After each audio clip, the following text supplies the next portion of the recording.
ഇന്ന് തന്നെ ഡൗൺലോഡ് ചെയ്യൂ. കാണൂ നിങ്ങളുടെ ഫേവറേറ്റ് ഷോസ്. നാളുണ്ടോ മനുഷ്യ?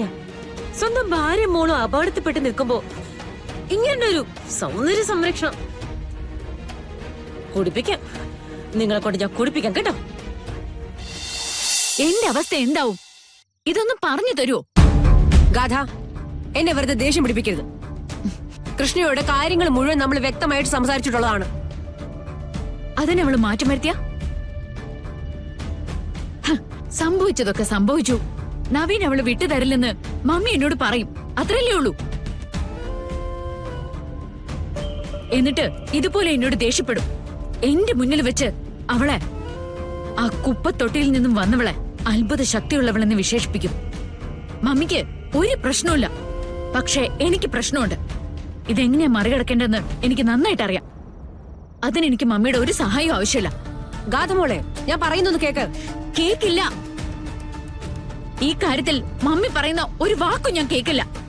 എന്റെ ലൈഫ് ഞാൻ തന്നെ പൊരുതി നേടിയെടുക്കണമെന്ന് ഇപ്പൊ എനിക്ക് മനസ്സിലായി. അത് ഞാൻ ചെയ്തോളാം. മമ്മി അവളെ പുകഴ്ത്തിക്കോ, വേണമെങ്കിൽ എന്റെ സ്ഥാനം കൂടി അവൾക്ക് കൊടുത്തോ. ബട്ട് ഗാന്ധിയെ തോൽപ്പിക്കാൻ കഴിയില്ല.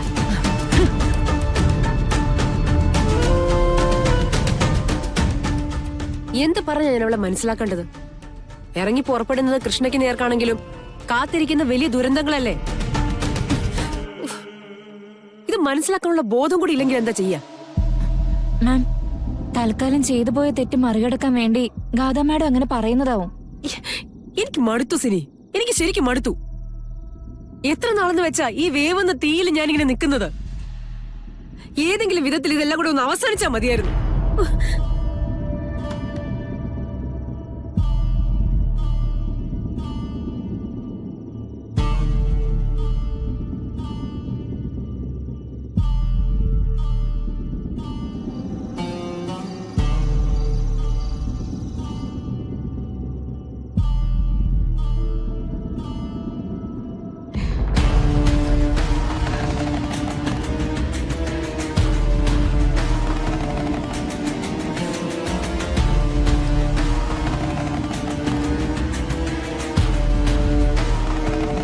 എന്തു പറ്റി മോളെ?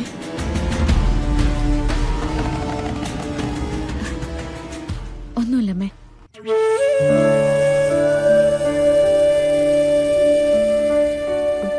ചെറിയ പനിയുണ്ടല്ലോ. അതൊന്നും സാരമില്ല. അങ്ങനെ പറഞ്ഞാലോ? ഒരു കാര്യം ചെയ്, ആദ്യം മോള് ഭക്ഷണം കഴിക്കേ. അമ്മ മുത്തശ്ശിയോട് ചോദിക്കട്ടെ. എനിക്ക് ഭക്ഷണമൊന്നും വേണ്ടമ്മേ. എനിക്ക് വല്ലാത്തൊരു തലവേദന പോലെ. കുറച്ചൊന്ന് ഉറങ്ങിയാൽ മതി.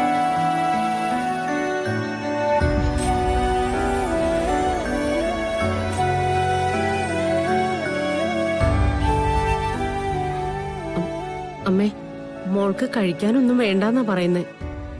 പനിക്കോളം ഉണ്ട്. മോളെ, ശരീരം വേദനിക്കോ അങ്ങനെ എന്തെങ്കിലും?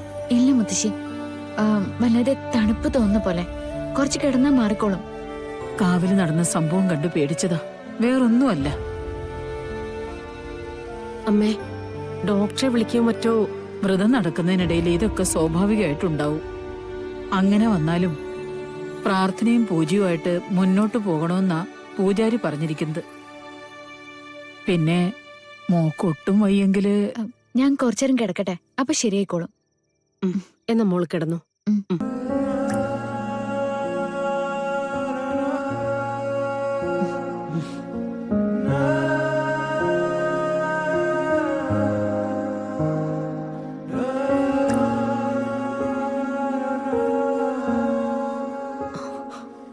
അമ്മ പൊയ്ക്കോളൂ, ഞാൻ മോളുടെ കൂടെ ഇവിടെ ഇരുന്നോളാം. അതും വിധിച്ചിട്ടില്ല.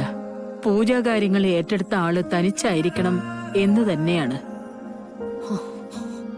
നീ വാ, കുറച്ച് കഴിഞ്ഞിട്ട് വന്ന് നോക്കാം.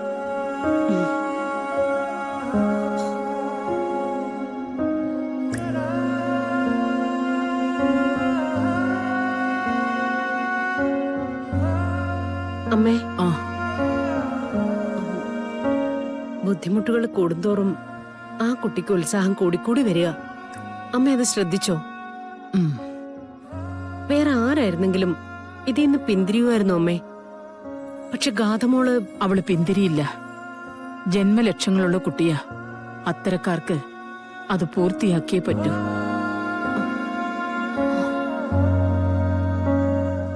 ശ്ശേ, എന്നാലും അവള് രക്ഷപ്പെട്ടു കളഞ്ഞല്ലോ. കാത്തിരുന്ന് എല്ലാം ഒത്തു വന്നതായിരുന്നു. പാമ്പ് അവളുടെ തൊട്ടടുത്ത് നിൽക്കുന്നത് നമ്മൾ കണ്ടതല്ലേ അമ്മേ? പിന്നെ എങ്ങനെ കൊത്താതെ തിരിച്ചുപോയേ? ഇനി മുത്തശ്ശിയൊക്കെ പറയുന്ന പോലെ അവൾക്ക് എന്തെങ്കിലും ശക്തി ഉണ്ടാവോ? പിന്നെ ഗാഥാ ശ്രീനിവാസൻ തക്ഷകന്റെ നേർപ്പെങ്ങളല്ലേ? തക്ഷകന്റെ നേർപ്പങ്ങളല്ല നിർമ്മലേ, കുമ്പിടിയുടെ നേർപ്പങ്ങളാ. കുമ്പിടിയുടെ. ഓ, എന്തൊക്കെയാ നിങ്ങൾ ഈ പറയുന്നേ? എന്റെ നിർമ്മല, അവള് ഡബിളാണ്. ഡബിള്. ഗാഥ ഒന്നല്ല, രണ്ടാണ്. ജനലിന്റെ പുറത്തു വെച്ച് ഞാൻ കണ്ട ഗാഥ തന്നെയാണ് അങ്ങ് കാവില് കൈയും കൂപ്പിക്കൊണ്ടു നിന്നത്. അച്ഛാ, ഇങ്ങനെ ഓരോ ഭ്രാന്ത് വിളിച്ച് പറയല്ലേ. നിങ്ങൾ അവളുടെ ശക്തിയും ഡ്രസ്സും ഒക്കെ ചർച്ച ചെയ്തോണ്ടിരുന്നോ? ഇപ്പൊ അതല്ലല്ലോ പ്രശ്നം. അവൾ എന്താ ചാവാത്തെ? ചത്തില്ലെങ്കിലേ അത് നിങ്ങളുടെ കുഴപ്പം. അല്ല, ഈ പാമ്പ് വരാൻ കാരണം ആരാ? നിങ്ങളല്ലേ? നിങ്ങൾ ആ പൂപാത്രത്തിൽ മുടി മുറിച്ചു വെച്ചോണ്ടല്ലേ നിങ്ങൾ ക്ഷണിച്ചു വരുത്തിയ പാമ്പ് നിങ്ങളെ തന്നെ കൊത്താതിരുന്നത് നന്നായെന്നേ ഞാൻ പറയൂ. എന്റെ അച്ഛാ, ഞാൻ എന്തിനാ എന്റെ മുടി മുറിക്കുന്നേ? എത്ര കഷ്ടപ്പെട്ടിട്ടാ ഞാൻ എന്റെ മുടി നോക്കുന്നേ. അത് വെറുതെ മുറിച്ചു കളയോ? അതും ആ കാവി ചെന്നിരുന്ന്. പിന്നെ ആരാ നിന്റെ മുടി മുറിച്ച് ആ പൂപാത്രത്തിലിട്ടത്? അതാണല്ലോ മനസ്സിലാവാത്തെ. അതിനുള്ള ശിക്ഷ എനിക്ക് കിട്ടുകയും ചെയ്തു. നാളെ മുതല് അമ്മയുടെ കൂടെ എനിക്ക് വ്രതമല്ലേ? രണ്ടാൾക്കും വ്രതവാ? അല്ല മോളെ, അപ്പൊ നീ ഉണ്ടാക്കാറുള്ള ആ കുങ്കുമപ്പൂ ഷേക്ക് അതിന് 2 ഗ്ലാസ് ഞാൻ കുടിക്കണോ? നാളുണ്ടോ മനുഷ്യ? സ്വന്തം ഭാര്യ മോളും അപകടത്തിൽപ്പെട്ട് നിൽക്കുമ്പോ ഇങ്ങനൊരു സൗന്ദര്യ സംരക്ഷണം. കുടിപ്പിക്കാം, നിങ്ങളെ കൊണ്ട് ഞാൻ കുടിപ്പിക്കാം കേട്ടോ. അതെ, നാളെ മുതല് ഞങ്ങൾക്ക് വ്രതമാണെങ്കിൽ നിങ്ങൾക്കും വ്രതവാ. എന്നെ കൊണ്ടൊന്നും പറ്റത്തില്ല. അമ്മയും മോളും കൂടെ ഓരോ ദുരിതങ്ങൾ ഉണ്ടാക്കി വെക്കും, എന്നിട്ട് അതിന്റെ ഫലം ഞാനും കൂടെ അനുഭവിക്കും. നിർമ്മലേ, നീ എന്നെ ഈ വീട്ടിൽ നിന്ന് പുറത്താക്കിയാലും ഞാനിത് അനുസരിക്കൂല. ഇവിടുന്ന് പുറത്താക്കിയാലും കുഴപ്പമില്ലേ നിങ്ങക്ക്? കുഴപ്പമില്ല. ഇവിടുന്ന് പുറത്താക്കിയാലും കുഴപ്പമില്ല നിങ്ങക്ക്? കുഴപ്പമുണ്ട്. വേറെ പോകാൻ ഇടയില്ല. അതുകൊണ്ട് ഞാൻ ചിലപ്പോ അനുസരിച്ചെന്ന് വരും.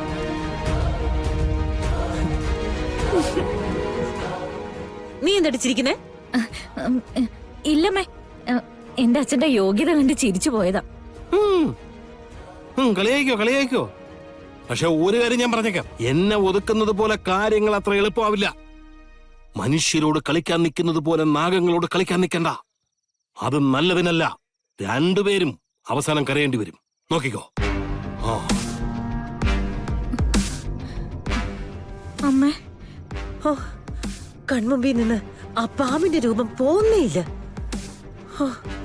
നന്നായിട്ടൊന്ന് കിടന്നുറങ്ങിയിട്ട് വേണം ആ കാഴ്ച എന്റെ മനസ്സിൽ നിന്ന് കളയാൻ.